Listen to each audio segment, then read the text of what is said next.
Hi, Kim. Thank you so much for joining me today. It is lovely to be here with you. Yeah, looking forward to chatting to you. So, yeah, we'll get straight into it, Kim. And the first question, as always, Kim, is what's important to you? Well, James, I am someone who looks at money in a slightly different way. So I have a background in accounting, but I also started out doing shiatsu massage when I was 21. So I sort of have had a parallel streams of accounting and healing in my life, working in healing. And what I discovered about uh, probably 10 years ago, my husband had a work-related breakdown and I became the sole earner. And I discovered that there isn't just a practical side to money, there's Mhm. also a mental and emotional side to money. Mm. And so I am on a mission because not a lot of people talk about it. And not a lot of people know that they have a relationship with money. And the relationship with money is how you think, how you feel, how you talk, and how you act around money. Mm. So like I say, I'm on a bit of a mission to bring an awareness of this because as I've said, my husband and I have had this money journey, and I've also had this accounting journey and this healing journey, and I bring all of those three things together in the work that I do. That's really interesting because I was funny because I was talking to someone yesterday and I say I've spoken to probably 60 people now asked this question directly for this Wow. podcast. And you're the first person who's come up with the first answer of, something that's important is in relation to money, but not necessarily in the way of thinking, oh, I need money. Do you know what I mean? There's a clear It's distinction because in some ways though, I don't know if and we'll go into this, I'm sure, but you said as well that the relationship people have with money, and sometimes I think when people think, oh, money's important to me, it's almost like this, like the connotations that immediately brings up the various sort of things. Tell me more, because exactly. I can see your reaction. So tell No, me no, more. it's just so interesting because I shared an article on LinkedIn. So people think that because we've obviously had a difficult money journey with my Mm, husband. We lost an income that the relationship with money work is only with people who are struggling. But there was a mm, brilliant article in I don't know what I think it was The Guardian, and it was about a lady who was earning 125,000 a year, and her partner was earning 25,000 a year, and the way that they were talking was as if they were poor because obviously cash wise they were poor, and they were having to work these long hours to get that money. And they were obviously then having to put their children in childcare, and so mm, the costs were more. And the article was got a really brilliant reaction on LinkedIn because people were like, "Oh my God, I really relate to that." And it doesn't matter whether you have a lot of money or a little money. It's obviously how you manage it. So your money habits, obviously, talking about costs and savings and budgeting and all of those mm, things. But then it's your money beliefs and your emotions around money. And mm, um, James, my brother in South Africa is a rand. It's a rand is the currency. He's a mm. rand millionaire, but he has a family of seven. So if you spoke to him, honest to God, he would tell you that he's time poor and money poor, Yeah. right? But when people looked at him from the outside, they'd be like, "Wow, this guy has paid off his house. He's got a second house." You know, um, but in the way he looks at it, like I said, he feels time poor and money poor. Mm, So it's a really interesting conversation. And often when I talk to people, so my mum used to say to me all the time, "Kim, money doesn't grow on trees." And when I say that to people, some people are like, "Oh wow," my mum said that to me as well. And you might have heard money is the root of all evil, or you mhm, might have been told that some people think no matter how hard I work, I never seem to have enough money. So these thoughts are the basis, what I call mental and emotional patterns Mm. And what happens is that we, when we grow up with around certain people, I suppose we take these emotional and mental patterns from our parents, but then equally, when we go through trauma, and when I say trauma, I mean redundancy, COVID, losing income, divorce, illness, it leaves a mental and emotional scar. Yeah. And a lot of people I speak to say, well, no, I'm just pushing on through the hard times. But what happens with that scar is that sometimes our thoughts and our emotions lead us to act in a way that is driven by something deeper, and we Mm. can't see Yeah. how we are how that behavior is coming about. And so that's a lot of the work that I do with my coaching clients, and actually with my course as well, is just to help people to become aware of their beliefs, Mm. of those scars, and how to really clear them and move forward. Absolutely. Because it is, in some ways, and I'm wondering if from your experience, because that's the specific sort of area that you work with, is it still, would you consider it as a taboo subject for a lot of people talking about money? Yes, Yeah. yes, Tell me absolutely. more. Yes. So people feel really uncomfortable emotions around money. Mm. I think a lot of people, I've worked recently with a credit union called Plain Saver, and I went to their AGM, and they were just talking about how people don't ask for help when they're in difficult Mm. financial circumstances. And I think that people feel embarrassed. Yeah. They feel shameful, and also when they are struggling, they just don't want to tell anybody about it. So I'm really on a I'm on a mission to normalize that conversation. Yeah. And what I find, I run two keynote talks, and what I find is that there's probably a lot more people who'd like to come on the talks, Mm. but some are too scared to even sign Yeah. up. Yes. And in networking and in the conversation, because a lot of networking is about you presenting yourself, people don't want to open up about where they are financially. So, but what I've actually found is unless people deal with both the practical and the mental and the emotional, it really holds you back in your business. So, yeah. Mm. So, like I said, what I find is once I get people on my course, uh, people find it a safe space, and it's probably the first time that they're able to be honest, because some people can't even be honest with their partner, their family. Mm. So to be in a safe space where you can actually share Yeah. about um about your money situation or about challenges you have, I think is a huge thing. And I think, like you, I've heard a lot of people say how compassionate and empathetic you are. And I think what's happened with me is that because you can hear I get emotional Yeah. because I've Yeah. been through a tough emotional time. Yeah. Before that, I used to have savings of like, I went, at one point I had savings of like £10,000, but obviously when we got into financial difficulty, I had to go to our creditors. I had to phone all the banks, Yeah. the credit card companies. So I don't judge, or I Yeah. try not to judge. I Yeah. try not to judge. And I think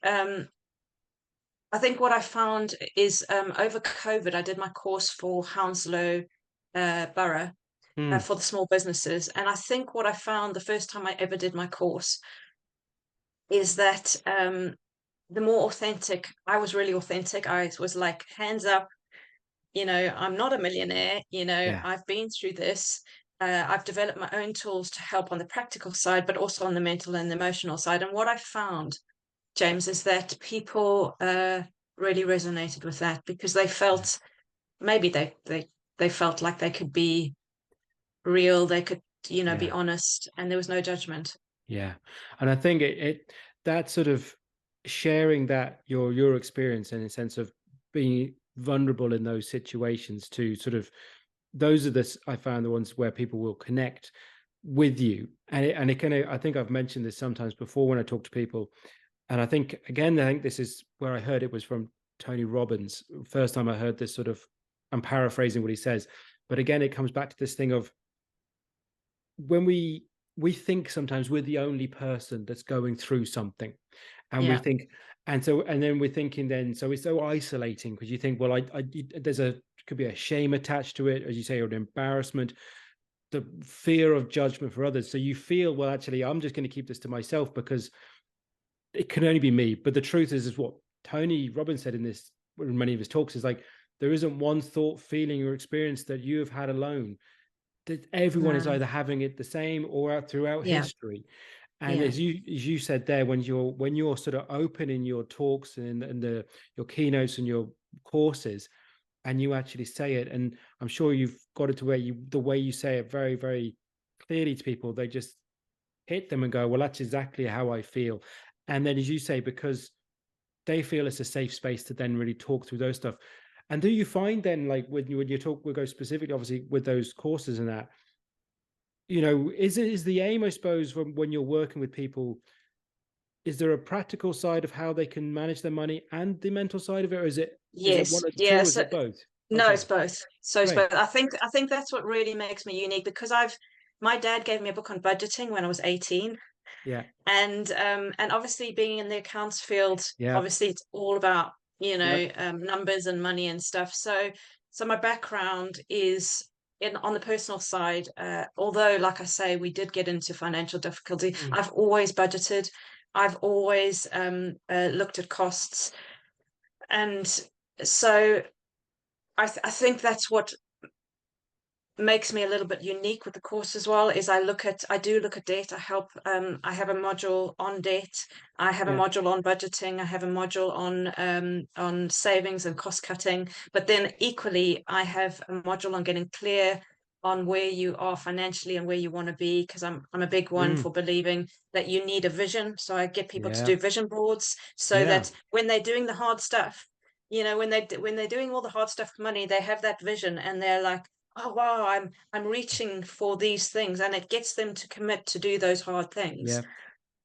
So yeah, so a bit of both really. Yeah.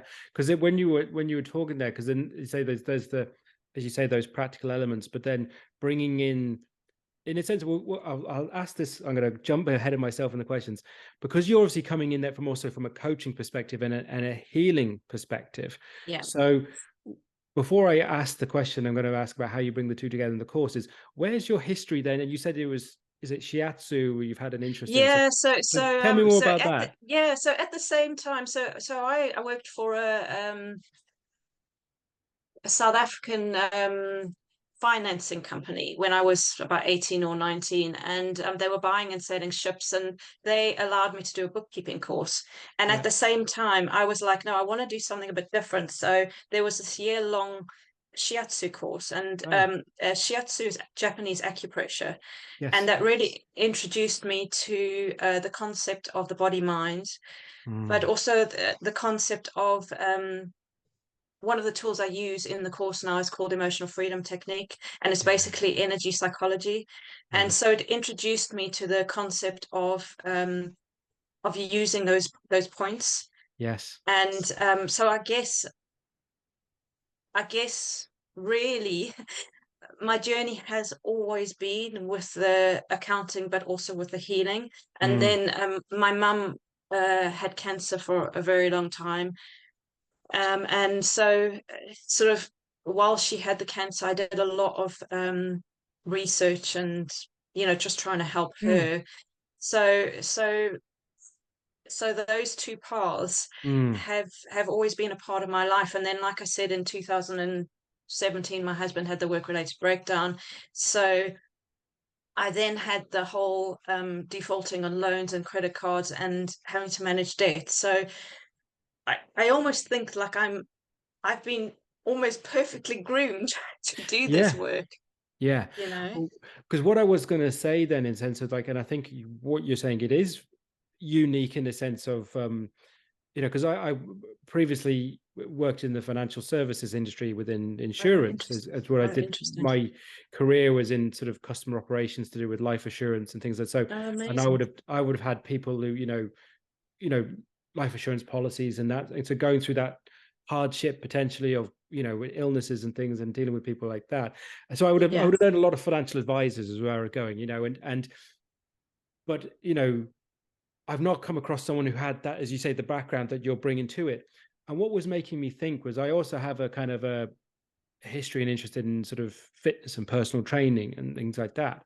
And one of the sort of the reasons I kind of leaned away from working in that industry within fitness in some ways is because I still kind of found it quite sort of monotone in a sense of like its numbers, the weight loss. Yes. And Yes. because the key to me, and I don't know if this is resonate, what I was thinking is like, you can quote unquote lose weight and get healthy by following a new food plan, going out and exercising. But if you don't change how you think and feel about yourself when Yeah. it comes to your health and fitness, that's why you're Yeah. doing this. So it relates to Exactly. what you're So doing. If no, you, it's yeah, exactly, and that's the thing is that, my husband often laughs because I always go deep with my clients, because mm, I really believe that unless you get to the root cause of that, I call them money beliefs and money blocks, and yeah, unless you deal with those. So I'll give you three examples. So I lovely. worked with a chef. This is in the accounting world. I worked with a chef who said to me, Kim, money's not real, because her mum used to bail her out. And until she sorted out her money habits, she didn't get investment for her business. Right? I worked for a pharmaceutical advertising man who had gone bankrupt previously, and he threw all his post in the bin. And you can imagine, it was a complete nightmare with his creditors. One of his creditors was a copywriter who was so, I talk 𝗞𝗺 is, I don't know whether you know that, she was so scared of money that she ended up being overpaid by him. And she ended up being the person that I worked with when I finished with him. And she was the person who I built the course around, because it turned out that she had had a really terrible time at university of getting into debt. And she thought money was this bad, dark force. Yeah. And so we worked together and developed the Make Peace with Money course. And I've reconnected with her now. And on her vision board at that point, she said she wanted to have kids, she wanted to run her own business, and she wanted to have a house with wisteria on it. Right. And she was a really struggling copywriter at that point. And we reconnected. It's been like 7 or 8 years. And she said to me, the interview is actually on my website. She said to me, Kim, I've got absolutely everything on my vision board. Wow. And that, James, was because we went to the root, Yeah. we healed it, we recognized that she wasn't a bad person, Yeah. and it freed her. Mm. Yeah. I mean, and I can, even just when hearing you now in a sense of like, the sort of, I can imagine all those different types of beliefs that people have around money in a sense of, because there's, and I don't know if this is because of like the things that I would see online, but there's this, some of it can become cliche in a sense of an online world.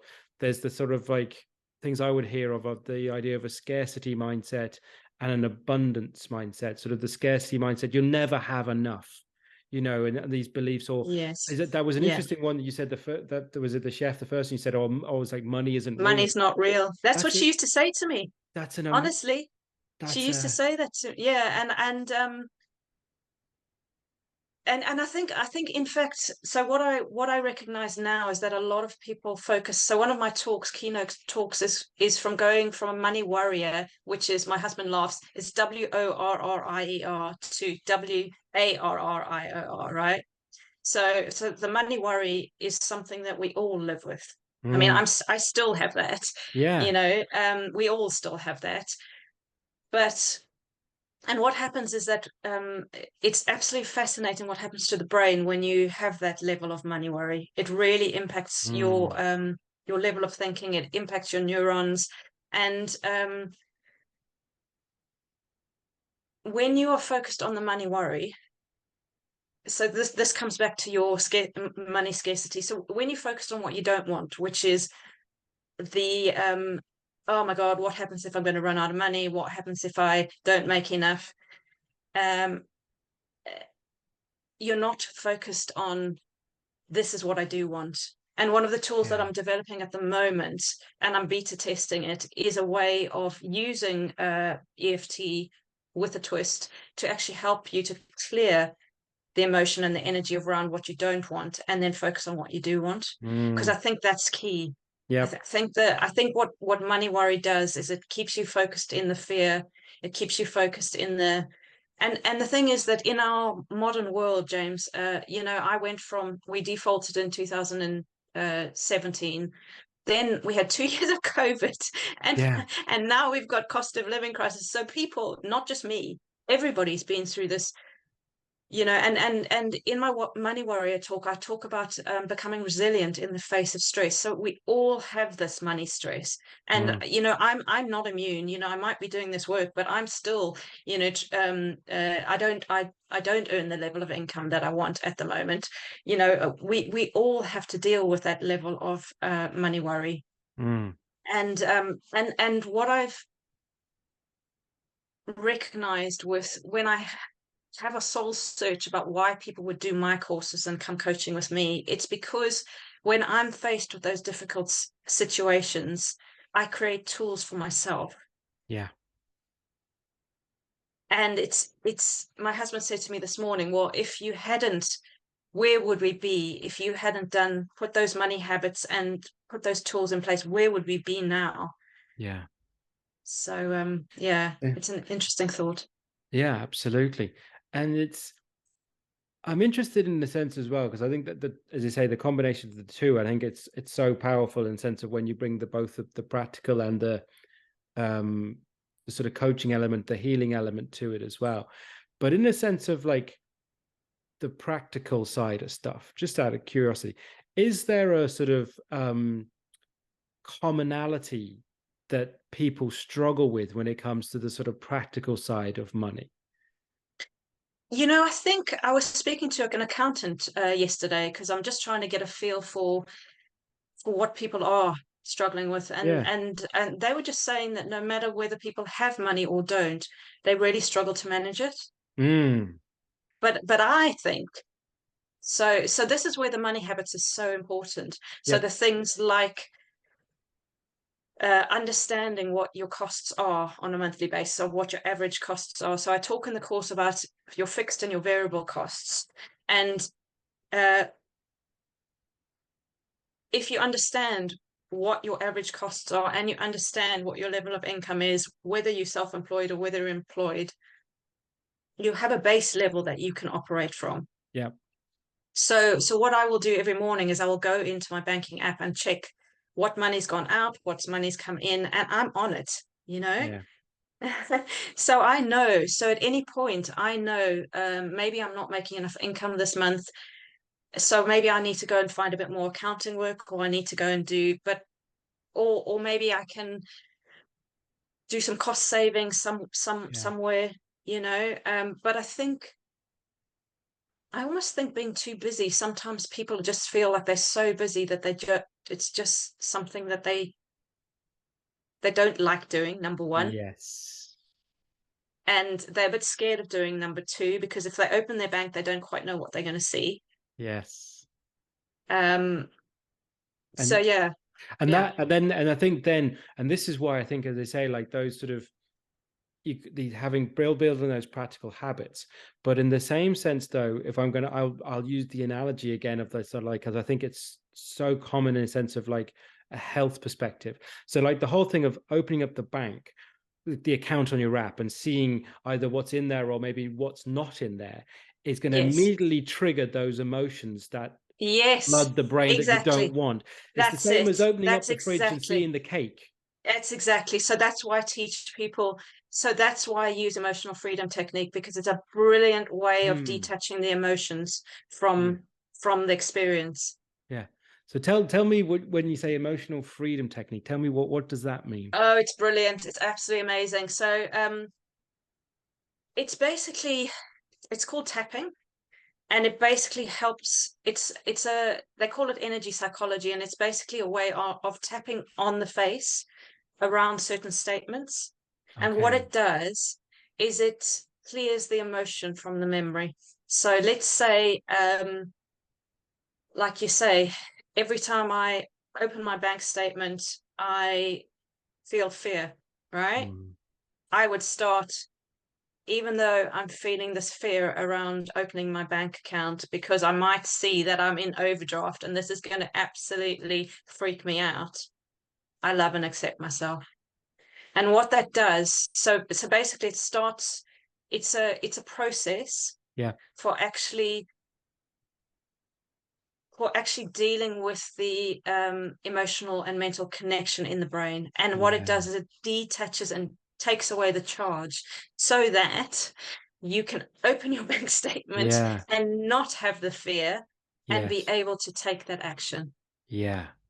Because it's like because they say like and that's the sort of the whole thing of the process in any sort of coaching situation, is to be Yeah, able to deal with the here and now, understand the emotions it's bringing up, but yeah, then be able to take action. So if you're stopping at that first point where you're just like immediately closing out or immediately ripping up the bank statement, so that person throwing them all in the bin, you're not acknowledging. Because do you find sometimes, this is a question as well, you're not acknowledging the potential problems and then taking actions. Do you find as well, you work with people, but maybe they're actually in a maybe better, quote unquote, financial situation and than they think they are, but their yes, emotions are kind of yes, making it think worse? yes, Yeah. absolutely. And that is where those scars are really important. So Yeah. I spoke to one guy who was like, oh, well, I've had this tough time, but I'm just pushing on. I'm moving to the future. Problem is, when you have those experiences, they leave a scar. And that's what I'm saying. So you have Mm, this. So for me, the getting into the debt still holds a level of shame and blame, right? mm, But I work with that and I know about that. yeah. But if you have lost your income, let's say during COVID, and you feel embarrassed and you feel ashamed, you might then feel like you're never going to get proper income again. I mean, there's a Mm, whole host of beliefs, and unless you deal with those, mm, you ain't going to get to where you want to be. It's just not going to happen. absolutely. And it's that sort of so tell me then, when trying to get to those sort of that action phase, when taking that, so that you've gone through the sort of the working with someone or either in the course and get into that action, what is, because it could be I assume it can be quite a long process. This So is it? sometimes, I've been working with one lady. I do some intensive coaching, and I've been working with her for 2 months, and she has just had, when you start gathering momentum. So basically, what it does, I think, is that Yeah. it gives you that freedom, right? Yes. And once you start to see, she runs a sacrocranial business in Italy, and she's been paying her bills with it for 15 years. But an accountant said to her that because he doesn't think she's earning enough money, that she doesn't have a business. So one of the massive beliefs that she had was, I Yeah. don't have a business, Wow. right? And I Yes. was like, you've been running this for 15 Yeah. years. You've worked with hundreds of people. My God, most people don't Yeah. I don't even have that. I don't have that. Yeah. So we have a collection of beliefs that we gather, and we don't see them. So part of my work is to help highlight those beliefs for people, and work to shift them. So Yes. the mind emotion thing. But then it's one of two things. People are either looking to budget and save and cost cut, especially at the moment, or they're looking to grow their income. Yes. And so with this lady in Italy, she wants to grow her income, and we're working together to help her and we've been working together for 2 months. I mean, she did do my course, Yeah. so but when you become aware, and once you start to see money in a different way, that's the key. Then you start to recognize your patterns, and once you recognize your patterns, then when you have a goal and you're stuck, you're like, well, I'm trying marketing, I've changed my message, I'm getting out there. What else is it that could be holding me back? Absolutely. And I think that example you just shared there from that lady, I think that's a really important one for people to hear, because there's this thing as well when you used the word a few times in the sense of trauma, and for people's experiences. But sometimes you have in a sense of like what can seem the most obvious ones, in a sense of someone loses their job, or that they've are made redundant, or the business folds. It's real sort of obvious and plain to see. But the lady you spoke about, she's been working in a business, her own business, for 15 years, but one comment, like the business, the business was still, she was still selling, she was still providing whatever she was, Yeah, but but she one didn't see it. comment from Yeah. person that on the outside wouldn't seem that traumatic, but Yeah. it's amazing how one comment from a person that maybe She would she trust. kind of puts herself below and puts that person Yeah. above, Yeah. immediately change Yeah. your So shift in your mind. she's then formed that into a belief. Yes. And if you are working on, it's having an operating system. If you're working on that operating system Yeah. of I don't have a business, Yeah. and you're looking to try and grow your business, you can't, because your Yeah. subconscious is saying, I don't have a business. Yes. Yeah. So I guess I take away the conflicting messages. So Yes. when you're trying to move forward and you've got all these different conflicting messages, that freedom is to recognize those and clear them. And that I'm glad you said that word again, freedom, because it actually is, when I've spoken to other people in situation when it comes to I speak to a lot of maybe other small business owners, or people who are setting up businesses. When we talk about sort of like money, that's one of the words that people bring up with me a lot of the time. It's this concept and this idea of freedom, or financial freedom. That's another one that's kind of a Exactly. very much in the Exactly. ether. What do you think? Does that mean to you in sense of Yeah, so financial that's freedom? really interesting. So I think everybody who starts their own business is after some freedom. You wouldn't be sitting here with me doing your podcasts unless you had a dream. Mm, And that dream is to earn money doing something that you love. yeah. And I think anybody who's been in corporates, unless they were really, really lucky, is looking for that level of freedom. And but what I've learned, I think, is it starts with inner freedom. And Yeah. so and I've said to you, I'm still fairly small in terms of my coaching and my courses and stuff like that. So there's every possibility that I will end up having to do some more accounts work, which is absolutely Yeah. fine. However, the difference is, right, I have my tools,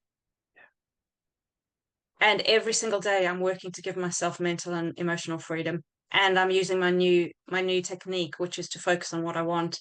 And that's the difference. Right. So it starts off with that mental and emotional freedom. Yeah. And then I think you can take the action to create that financial freedom. Yeah, absolutely. And I think, it's actually, when reflecting on what you're saying there, in a sense of like, because again, I don't know if it is the cliche, as well as the person who's earning the money that you wish that you could earn, does that necessarily mean that they have that freedom within? Nope. Because exactly, No. because I have this sort of working through this concept as well of, and this same makes sense to you, but there's this thing of, when we talk about money, sometimes, and as you say, there's taboo subject, or even when you people who have money, or people are earning money. So let's say in that corporate space, or just in that workspace, if you don't have, if you haven't worked out that internal piece with yourself, there's never enough. And it's like this thing of like, so the success, that external success, the only way to try and fill whatever it is inside is just to try and get more and to Yeah. spend more, to earn more, to spend it. And that's the thing. That's where some of my I've shared some tips on negative money habits and positive money habits. And Yeah. one of those negative money habits is social spending. And so what Yeah. people do is they will go out and do retail therapy, or they will, Yeah. you know, they'll have a habit to fill that void, or Yes. to fill that bad feeling. And so it is. So when you look at money, you can't just look at Yeah. the physical money and the money habits. You've got to, and that's the thing. So yeah, that's the conversation. And to be fair, there are I have found, I found an article, I think it was on the Guardian, where there are a lot more people dealing with financial well-being now, Mm. looking at relationship with money. So it is something that people are starting to talk about, Yeah. which is fantastic. Yeah, absolutely. Because I think it's, I mean, it's so important. I think even like reflecting myself, it's not necessarily something that I probably would have, I would have had some sort of obviously beliefs about money. And I think obviously going through my own sort of coaching journey and stuff, you kind of start to realize those sorts of things. And kind of think of how you think and feel about a certain thing. And there's the one thing that I suppose that I was able to sort of um learn, I suppose, for myself over the years, is the idea of the saving, the whole thing of delayed gratification, I suppose, you know, the Yes, sense of that yes. concept of, well, I would like the thing, whatever that thing may be, but I can't have it right now because I don't have the financial means or whatever. So it's the whole No, it's concept brilliant. to Yeah, save and get it. But it's, I was actually random now. I was yeah. chatting to someone yesterday. I part of my fitness thing is I do endurance events. I do marathons and Wow. things like that. Oh wow. And it kind of, in some ways, that experience of like, well, in order to do the event, I have to You have to do train. X number of weeks Yeah, of training. yeah, So yeah. a lot of people, when I would talk to, they kind of think the day itself of, say, like the marathon is the hardest day. It's like, no, no, no, no. No, It's no. the weeks before it, doing it Yeah, every week. To the day itself is the celebration. So it's, I'm sure part of what you do is to be able to, instead of people thinking, as you say, that go out and splurge or spend or just buy it yeah, now, yeah, now, yeah. now. Well, actually, if you managed your feelings and emotions of, is it something you even want or need, or is it just the No, feeling of, and that's the thing. So that's the question I get people yeah, to ask. Do I need it? Do I want it? Is it yeah, something I have to have? So firstly, that's amazing that you do the marathons and the endurance. My mm, husband does marathons, so I know what's involved. mm, And also kudos to you for saving as well. I think we live in an instant gratification world, mm, and we're bombarded with people telling us to buy things. So yeah, it takes a very strong person to yeah, to actually go. I mean, I don't have a credit card and I don't have facility now, which is a good thing. yeah, So I have to save for things, yeah, but it also builds your level of reward, your level of money confidence and reward. yeah, So I think, yeah, I think that's, yeah, I think that's a really good yeah. thing. Does does part of what you do with your, either your course or your people you maybe work with on a one-to-one, where does gratitude play a part? Yeah, a big part, a Yeah. big part. Tell me about that in relation to, specifically in relation to money, because gratitude is a big wide range. We can be grateful, but when it comes to Yeah, what you do, yeah, I'm really interested in the brain and the mm, neuroscience. I'm not a scientist or a doctor, sure. but I've got a bookcase full Yeah. of Same and here. I've been learning. Yeah, I've been learning and reading my whole life. So what I know, I've read a book recently called Bliss Brain, which is written by Dawson Church. And what happens with gratitude? This is beyond the energy side of it, but what Mm, happens with gratitude is that it connects your neurons in 12 seconds, right? wow. So what happens is when you have those emotional and mental patterns, it basically frazzles you, it frazzles your neurons. So if you're having that fear response, or you're having the worry response, it causes your neurons not to connect, so you can't think clearly. So one of the I do a lot of work with gratitude in the course. And one of those reasons is that the more cohesively you can think, the better you're going to deal with your money problems. So but then obviously gratitude is also a high vibration state, so I do work with manifestation as well. Okay. So worry and fear are obviously low vibration states. Yeah. And I have worked with teachers who have said, be thankful when you have a good situation, and be equally thankful when you have a bad situation. And possibly that's one of the best bits of advice I've ever had. It's not easy when you have a tough situation, but when I was talking about the shifting from what you don't want to what you do want, when you come from a place of being able to see the gift in the situation. So James, I wouldn't be sitting here unless we'd been through every single thing that we'd been through, right? Yeah. So I see that as a real big gift. Yeah. Right. So I see that as a real positive, and I'm really grateful for that. Yeah. And so that completely shifts that situation and shifts my mindset. Yeah. Well, I'd say then, along with that sort of piece, and I can see that in sense of gratitude, but what just then screamed into my head there when you said that is also that whole thing of resilience as well.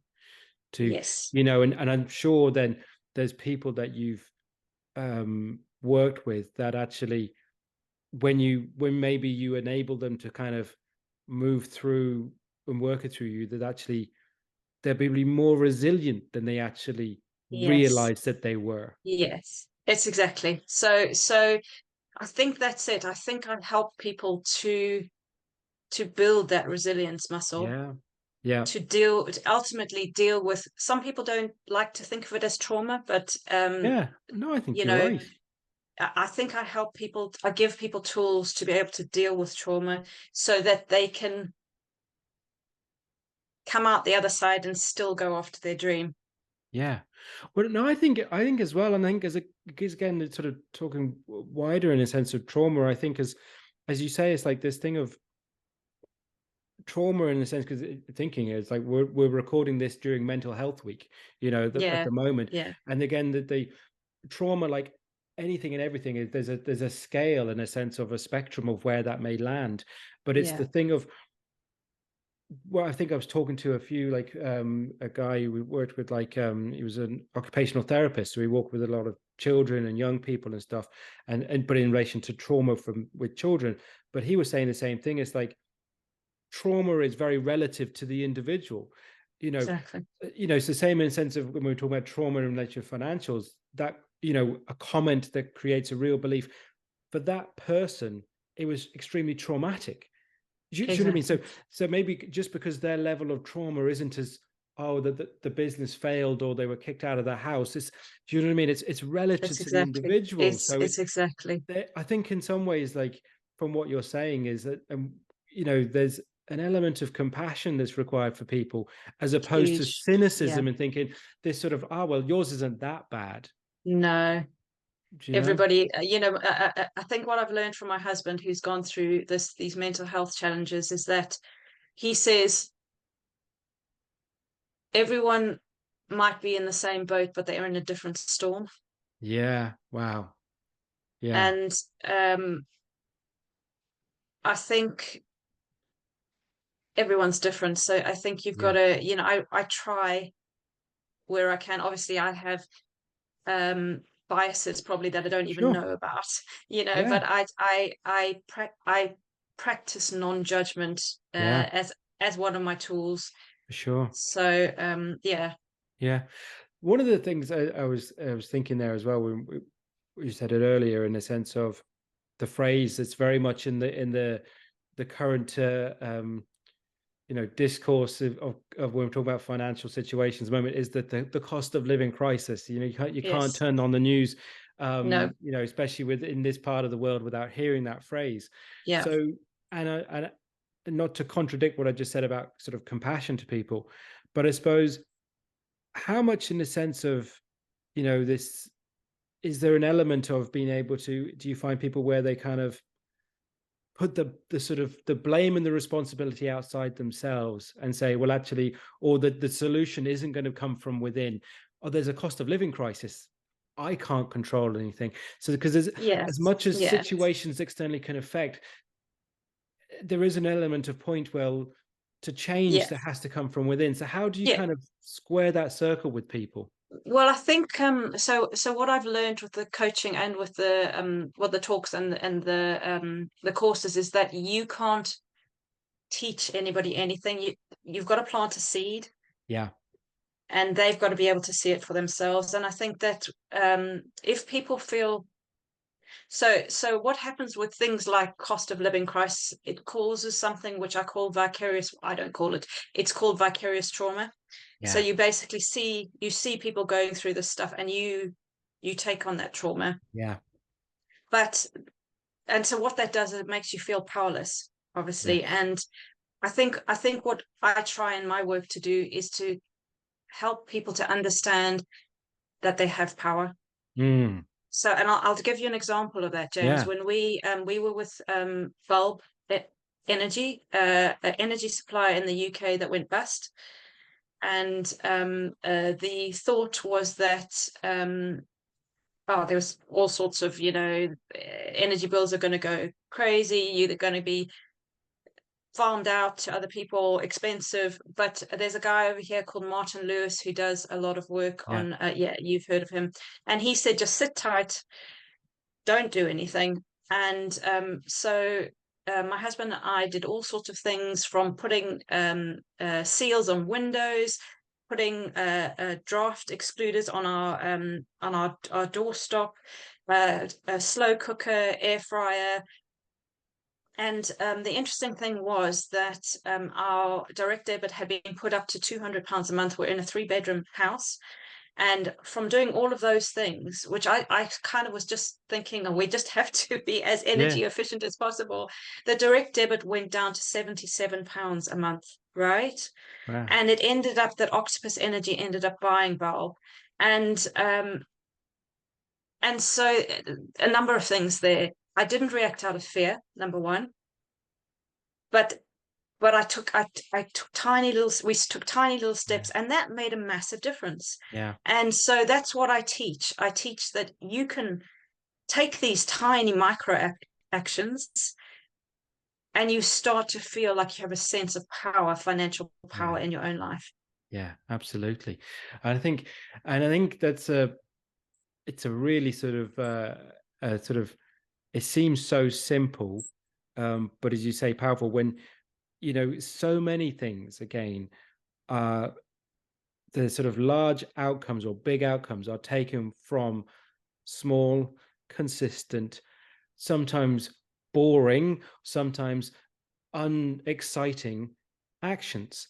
It's doing Yeah. things, and I think Yeah. that The micro then, habits. yeah, Yeah. absolutely. And I think that comes back to some of the things you say, where it could be out of the people's either emotions or reactions out of fear, but it's also that sort of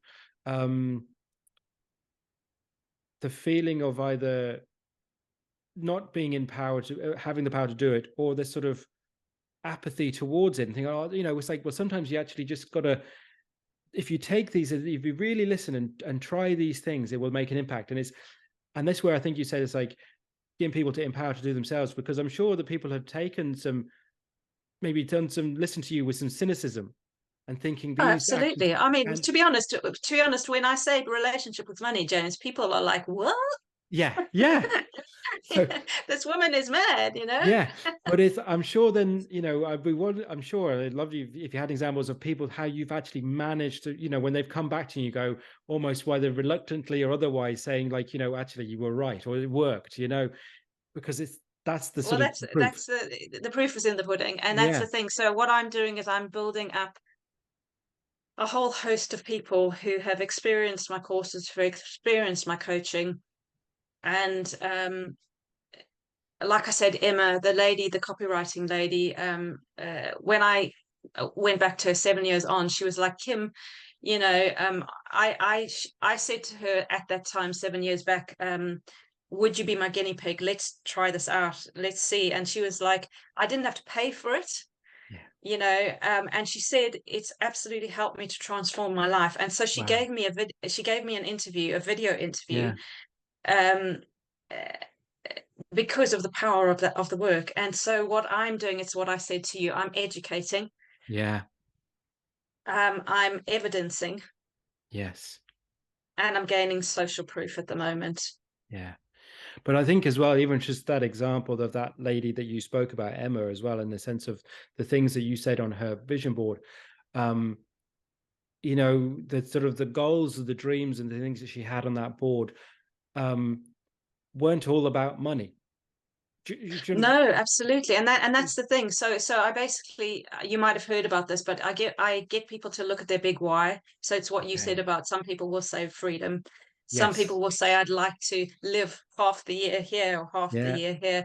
And if they have that in front of them, right? I have a vision board in most of my rooms on my phone, so that no matter what I'm doing, whether I have to go and back and do some accounting work, got the vision. Yeah. Yeah. And it's because there's this, you know, sort of the experiences I've had with people as well, in sense of small businesses or coaches I've worked with or business coaches or seminars I've gone to, and from when we're looking at that sort of side of it, there's this very much an element of part of it of that usually comes up is about, well, how much income do you want to earn, and putting these sort of amounts and stuff in front of you, and you know, you're going to earn this amount this month or that amount over a year and things like that. Do you work with people in relation to sort of like, if they, you know, one of their goals being a certain level of income, or is it Yes. something, you know, Yeah. because it's Yeah. okay to, otherwise if you Yeah. avoided it, you're kind of falling into the same trap. So how do you Yeah. work with people in that? Because like any goals, there's a realism part of it. So how do you No, flesh that out, absolutely. that So goal? yeah, so income is one of the areas that I'm working on myself. Mm, So I'll put my hand up and say I don't have all the answers. I'm yeah, on the journey at the moment. What I'm doing is I'm in the process of building joyful income. So love that. I have started doing talks, which I charge £7 for both my keynote talks. I charge for my course, obviously. I charge for my coaching. I help small one-man businesses with both the accounting side and the make peace with money side, and that is what I call joyful money. Mm, Right. So I'm in the process of, I've got about 6 income streams, yeah, and I'm in the process of speaking to you, of getting out there, of getting out of my comfort zone, talking about what I do, becoming more visible, which is obviously something that you know, you have to do if you if sure. you if you want to get out there. Um, but I think a lot of people do actually. Some of them are quite cynical when I say I call myself, I do make peace with money. That's the name of my course, Make Peace with Money. And so some and sometimes I have to say it is men. It's not generalized, but they say, "Oh, haha, can you help me make more money?" And which is really interesting. And actually, that is, like I say, that is an area that I'm actually working with my Italian client, the lady that I talked Yeah, about, yeah, on that. And as I go through it and experience it and put my own tools in place, yeah, I'll I'll be able to do that, yeah. you know, But more and more. but even just that phrase, as you saying, like joyful income, because it immediately made me smile. And I'll explain in a sense of that as well. Because going back to what I said earlier, that sort of the person that's just like it seems to be the person, the guy who's, you know, I'm not surprised, and it's traditionally maybe more men than women coming up and asking that. You know, it might be slight, you know, closer than we think. But again, that sort of the person who's just, the success is their only measure, and the money No, is that's the, it. and it goes Yeah, up and up. yeah, So but I've been thinking about this concept of like, if you could make as much money as you want, but you could hate what you do to earn it. So Yeah. you could be in a career or a job, a profession, an industry that Yeah. the reward is this money and stuff or whatever, but inside it's kind of like, well, there's nothing to it. There's no purpose. There's no No. intention. There's no No. love for it. So Yeah. when you kind of like, but I often find when find people like that, they have something going on along the bottom of the graph. Is like, well, actually, there's something that they're really interested in. They really have a passion for, but maybe they've either not considered or thought that they could actually earn anything from it. Yeah. So, Mm. and it's whether people are willing to slightly earn less, but earn it, as you, to use your word, joyfully. And to Yeah. me, I'm kind of like, that term of joyful income will stay with me, because I'm like, Yeah, well, that's that's, my next blog. That, in fact, that's my next. I have a Facebook group. It's a small yeah, Facebook group. I yeah, have about 30 people.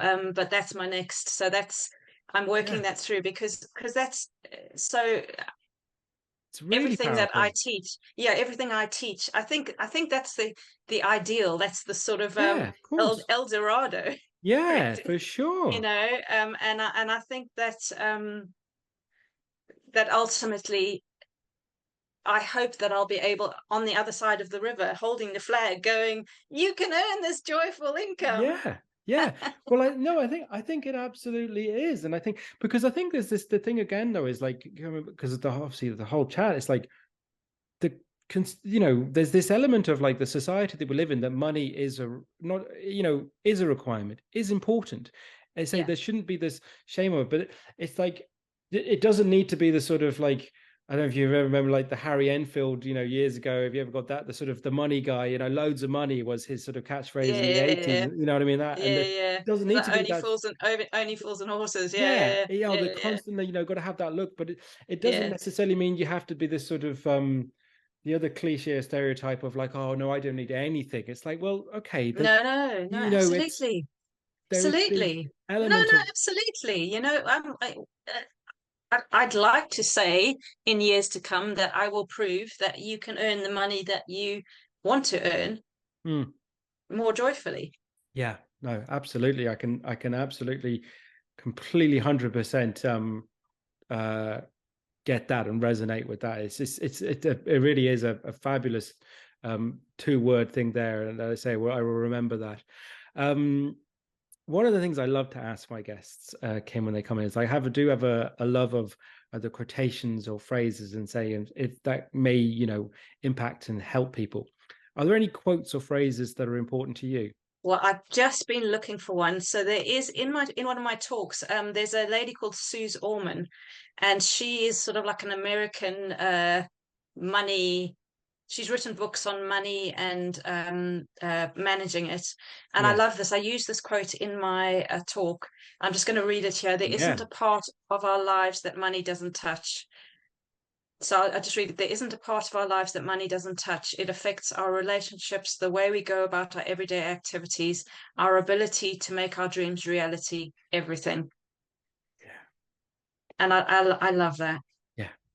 And that is absolutely the truth, and it very much encompasses what your, as you say, your mission is, and it very much, because you say, well, for whatever reason, people are either ignoring it, whether that be fear or worry or whatever. It's like the reality that it does touch everything, because I'm sure as well, like, there's this, from I'm sure the myriad of things that have come up in some of your talks or people or workshops and stuff, the effect of finance, and I'm sure your experience as well, is the finance on relationships.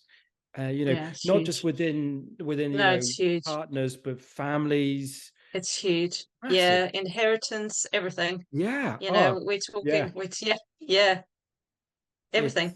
yeah, absolutely. I mean, that's actually, Jesus, I obviously won't discuss it, but that, like, inheritance and things like that. Jesus, it's got to be kind of one of the hardest and worst sometimes that comes out in sense of experience and things like that. Yep. Absolutely. Families. Yep. Families, yeah, absolutely, yeah, no. So it's like, it really is so important in sense of what your you're doing, and the fact that so many people have similar experiences, but the fact that you're using your own experiences to then help others is truly is really incredible. And thank you. Not allowing your experience to bring you down, but to try and bring others up is, I think, is really powerful. I think that's the essence of life, and that's what Yeah, you're doing as well. You know, asking that question, what's important to you, I think gives people a, you know, a space to talk, and I think it's wonderful, James. No, I appreciate that. Yeah. Are there any, you just mentioned that lady there, who that quote's from, are there other people that you say that have had a influence on you, whether it be either more public eye or private? Yeah, I have had so Suze Orman, obviously. I can't remember what the name. There's a guy who's written a book called Rich Dad, Poor Dad. I can't remember who. Robert Kiyosaki. Okay. Very interesting the way that he looked at assets. Okay. You mentioned the American. I can't remember what Tony his Robbins? name is. Tony Robbins. Yeah. I love his. I quote on his what he says about beliefs. Yeah. So I think he's fantastic. There's a lady who I have done her courses since COVID. Her name is 𝗞𝗶𝗺 𝗠𝘀𝘁𝗵, and she's an American lady who does a course called Yes to Success. And yeah, very inspirational and very amazing lady. Yeah. Who a spiritual side, 𝗂𝗶𝗺 𝗠𝘀. So yeah, a lot of people. What's the guy? Oh, hang on, just bear with me for 2 seconds. There you go. Dr. David Hamilton. Okay. So there's a guy called Dr. David Hamilton, Okay. and he does work on things like affirmations. He worked in the pharmaceutical world. So yeah, a lot of people. That book, I haven't heard that book before. Just the title. It's brilliant. Yeah. So it's basically works. why woo-woo works. It's the Love it. surprising science behind meditation, Reiki, crystals, and other alternative practices. And it's absolutely brilliant. Wow. So I do a lot of work on affirmations, which is basically changing the beliefs. And he explains the way affirmations work in the brain and why it's so important to change them. Yeah. You see, what I love as well about what you've said and what you do, in a sense of, one is like bringing those two things together. But what I love sometimes is when I meet people where it almost seems like the two interests seem so polar opposite they can't match. So the fact that you're, trained accountant, money is the sort of thing, qualified, and sort of that's the money is the background, and then this sort of shiatsu, they don't seem to be a Venn diagram that you would expect. I know, you wouldn't expect it. But I think it works. I remember I was like, I'm trying to think. I spoke to a lady, a coach in America. She does coaching, but her early career was she was a pop star. She had a #1 hit in America back in the 80s. Amazing. Yeah, and there's another lady who's a psychologist here in Ireland, and she did acting when she was, and she's been on stage and had been on TV and TV acting in her early career. But when I spoke to both of them, very similar to yourself, it was always a part of them. It wasn't suddenly, you know what, I'm going to bring finance and shiatsu together. It was just who you are, and it just that's it. Yeah, that's it. It's just worked in a sense of, but in some ways though, they need to be together, because as you say, if you just you can give everyone the tools from a financial perspective. Yeah, and if you got the blocks, you ain't gonna be moving forward. Absolutely. No, it's really powerful, I think, in sense of the way you've brought the two together. Yeah. Thank you. Kim, it's been an absolute pleasure to chat to you. Yeah, you too. I do have one more question for you though. And since you've got lots of vision boards around, I'm sure you know the answer to this, but what's important for your future? I want to make the biggest difference I can, James, really. And that's what I'm doing. I'm just getting the word out there. I'm doing my best work so that I can create that social evidence, the social proof, and just keep moving forward. Love it. Absolutely. Yeah. Fabulous. As I say, Kim, it's been brilliant to chat to you. Yeah, you too. We'll make sure too. any, you know, people can follow and connect with you online. We'll have any links and things in the show I need to notes. send you my bio. Great. Yeah. But if I you will do want that. to, if you want to share now, where people can, you know, connect with you online. Yeah, brilliant. My website is www.matsconsulting.com. So that's MATS consulting.com. I'm on LinkedIn under Kim Masters. I'm just trying to think. I do have I think my Instagram is Make Peace with Money. Brilliant. So yeah. Brilliant So stuff. all of those places. Brilliant. As I say, all of those links will be in the notes for people to click on, and then they'll be able to find and follow you and connect with you, and obviously come to hopefully find some of your courses and when you're doing your keynotes. So once again, Brilliant. Kim, thank you so much. That's been amazing. Thank you so much, James. I really appreciate it. You're welcome. Brilliant stuff. It's been amazing. Cool.